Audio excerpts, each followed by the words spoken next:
खबर ये सामने आ रही है।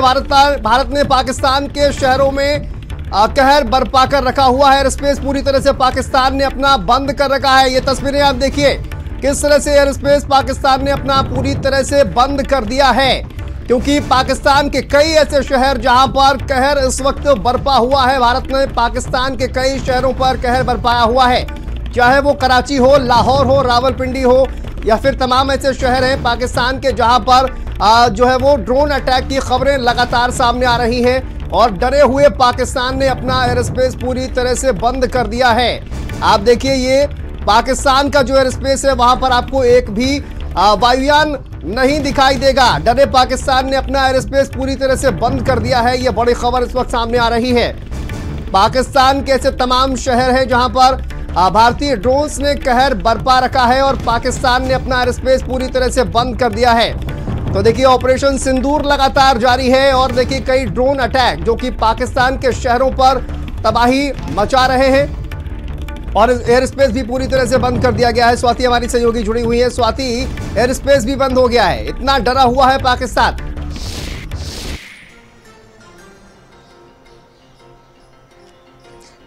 बिल्कुल, देखिए एयर डिफेंस सिस्टम को पूरी तरह से तबाह कर दिया गया है। अगर हम कराची की बात करें, हम लाहौर की बात करते हैं, रावलपिंडी की बात करते हैं, तो पूरी तरह से एयर डिफेंस सिस्टम जो है उसको तबाह करने का काम किया गया है और लगातार जवाबी कार्रवाई जो है वो भारत की ओर से की जा रही है। और ऑपरेशन सिंदूर जो कल 1:04 पर देर रात शुरू हुआ था वो अब तक जारी है। 100 से ज्यादा आतंकी की मौत हुई है और भारत द्वारा जो लगातार जवाबी कार्रवाई है वो की जा रही है, क्योंकि देश भर में आक्रोश था कि भारत की ओर से जवाब दिया जाए और अब भारत ने पूरी रणनीति के तहत जो है वो जवाबी कार्रवाई की है। और अभी भी अगर हम बात करें तो जिस तरह से कार्रवाई भारत की ओर से की जा रही है उससे पाकिस्तान में पूरी तरह से तबाही मची हुई है। और यही वजह है कि एयर स्पेस की बात करें हम या जो तमाम जगहों पर वहां पर सेना को उतारा गया है, ये बताता है कि भारत किस तरह से जवाब पाकिस्तान को इस वक्त दे रहा है।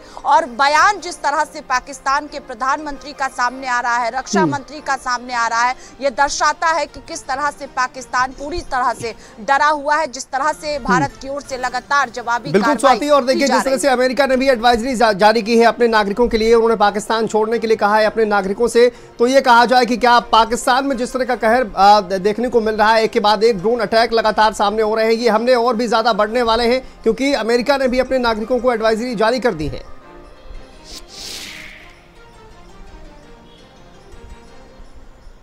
देखिए अमेरिका के जो लोग इस वक्त पाकिस्तान में रह रहे हैं उनको लेकर एडवाइजरी अमेरिका ने जारी की है, क्योंकि तमाम देशों की नज़र शांतनु इस वक्त भारत और पाकिस्तान पर टिकी हुई है और लगातार बयान भी सामने आ रहे हैं। चाहे हम अमेरिका के राष्ट्रपति की बात करें या अन्य देशों की बात करते हैं तो भारत बातचीत भी लगातार कर रहा है। कल जब जो भारत ने अटैक किया उसकी जानकारी भी तमाम देशों को दी गई, बातचीत खुद NSA की ओर से की गई, विदेश मंत्री लगातार बातचीत कर रहे हैं और अब अमेरिका ने एडवाइजरी अपने नागरिकों को लेकर जारी किया है और कहा है कि जो भी नागरिक पाकिस्तान में रह रहे हैं वो वापस तुरंत आ जाए या फिर। इसी बीच बड़ी खबर एक और स्वाति सामने आ रही है। PM शहबाज शरीफ ने इमरजेंसी मीटिंग भी बुलाई है। भारतीय ड्रोन अटैक से रावलपिंडी किस तरह से कांपा है, क्योंकि सेना का जो मुख्यालय है वो यहीं पर है। रावलपिंडी में हमला हुआ, इमरजेंसी मीटिंग बुलाई गई है। प्रधानमंत्री शहबाज शरीफ की तरफ से इमरजेंसी मीटिंग बुलाई गई है। बड़ी खबर, बड़ी ब्रेकिंग इस वक्त। स्वाति,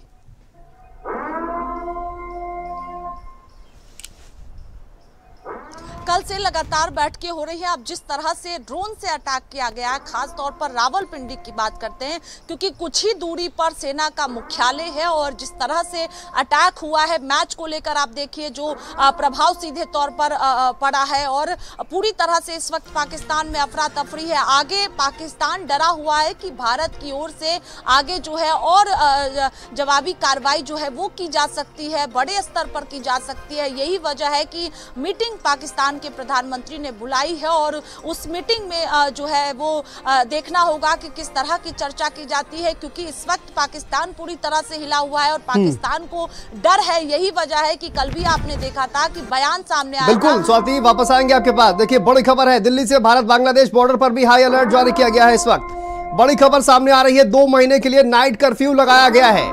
बड़ी ये खबर सामने आ रही है। भारत और बांग्लादेश का जो बॉर्डर है वहां भी हाई अलर्ट है और रात 8 बजे से सुबह 8 बजे तक के लिए कर्फ्यू, वहां पर नाइट कर्फ्यू लगाया गया है। ये कहा जा रहा है भारत बांग्लादेश पर जो बॉर्डर है वहां पर हाई अलर्ट, 2 महीने के लिए नाइट कर्फ्यू लगाया गया है। बड़ी खबर ये सामने आ रही है, रात 8 बजे से सुबह 8 बजे तक कर्फ्यू लगेगा।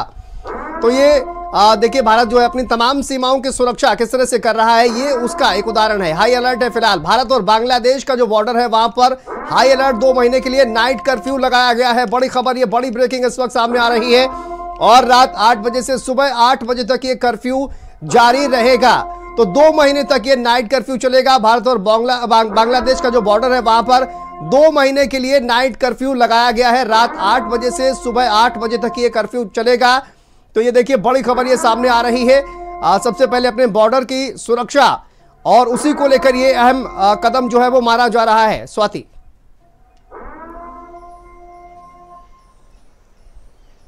देखिए तमाम बॉर्डरों पर इस वक्त सुरक्षा बढ़ा दी गई है। भारत बांग्लादेश बॉर्डर की बात करें तो पूरी तरह से सुरक्षा बढ़ाई गई है और अलर्ट जारी किया गया है। कर्फ्यू वहां पर बॉर्डर के पास लगाया गया है और 2 महीने के लिए कर्फ्यू लगाया गया है और भारत की पूरी तैयारी है। बार बार इसका जिक्र जो है वो कर रहे हैं कि भारत ने पूरी तैयारी की है, रणनीति भारत की तैयारी। ठीक है स्वाति, वापस आएंगे आपके पास। हमारे साथ जम्मू कश्मीर के पूर्व डीजीपी एसपी वैद साहब जुड़ गए हैं।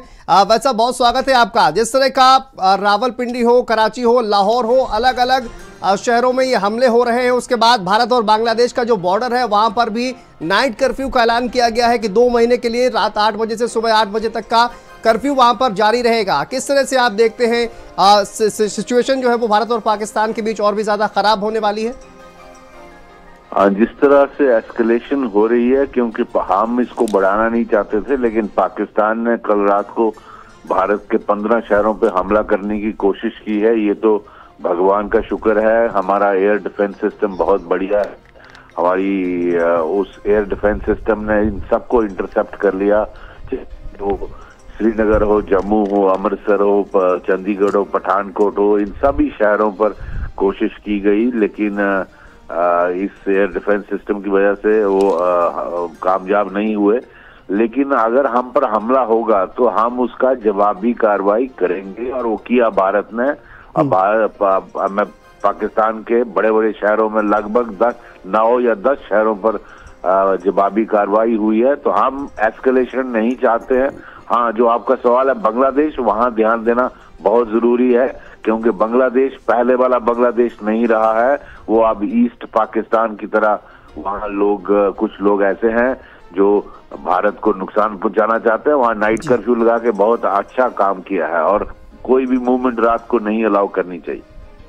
सर, पुंछ में जिस तरह से हमने देखा वहां पर कई कैजुअलिटीज भी हुई हैं, बताया जा रहा है 15 लोगों की वहां पर मौत भी हो गई है। जिस तरह से पाकिस्तान ने वहां पर गोलीबारी की है, इसके बाद भारत ने भी जवाब दिया है। तो किस तरह के और वहां पर विकल्प आप देख पा रहे हैं, किस तरह से भारत जवाब देगा वहां पर?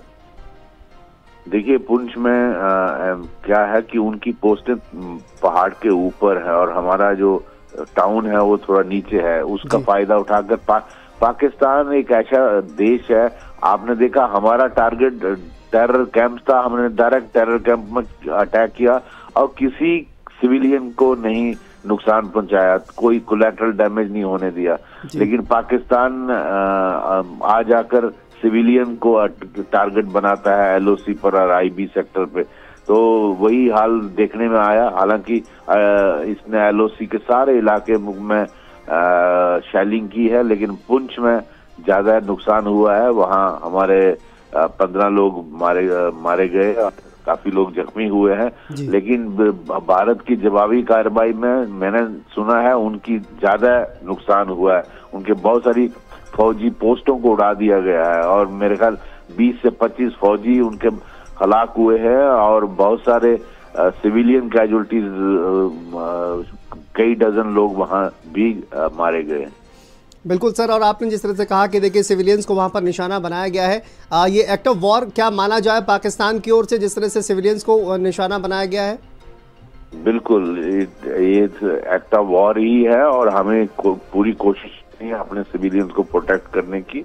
और पहले भी हमने यहाँ कम्युनिटी बंकर्स भी बनाए हैं और इंडिविजुअल बंकर्स भी बनाए हैं पिछले 2-3 सालों से। तो हम अपने सिविलियन पॉपुलेशन को बॉर्डर्स एलो से थोड़ा पीछे की तरफ लेने की कोशिश कर रहे हैं, आईबी में भी पीछे लेने की कोशिश कर रहे हैं ताकि सिविलियन कैजुअलिटीज ना हो और फौज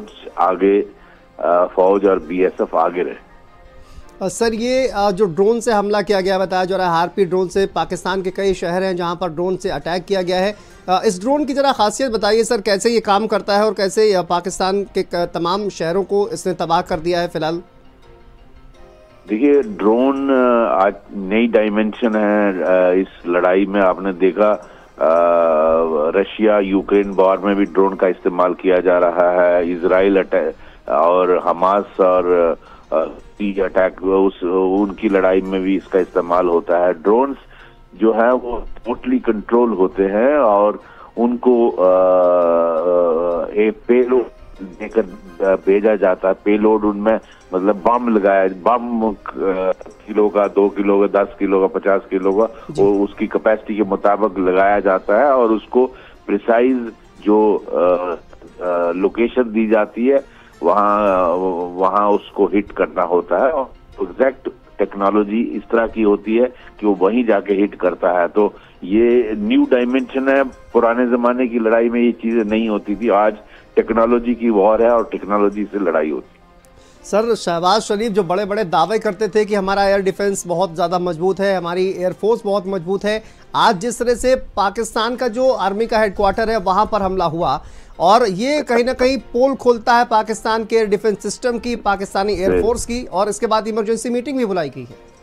बिल्कुल बिल्कुल सही आपने फरमाया और ये सारी दुनिया के सामने है। इनके पास चाइनीज माल है, चाइनीज माल कभी भी वक्त आने पर काम नहीं करता है और इनका एयर डिफेंस सिस्टम बिल्कुल पंक्चर हो गया है। भारत ने उसको दिखा दिया करके और ये जो है ना सूखी भभकियां जो है बेकार है, इनको बोलिए पहले अपने अंदर देखें।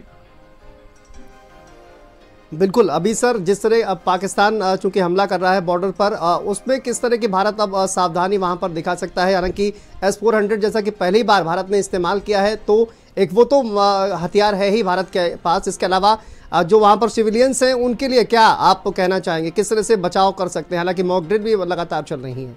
देखिए, कल ही हमारे भारत के 200 लगभग 250 जिलों में मॉक ड्रिल हुई है और सिविल जो बॉर्डर एरियाज हैं वहाँ सिविलियन को खास ध्यान देना पड़ेगा क्योंकि वहाँ खतरा ज्यादा रहता है और एयर रेड्स जब भी होते हैं या इस तरह का ड्रोन एक्टिविटी होती है या मिसाइल आती है तो अपने आप को सुरक्षा के लिए जो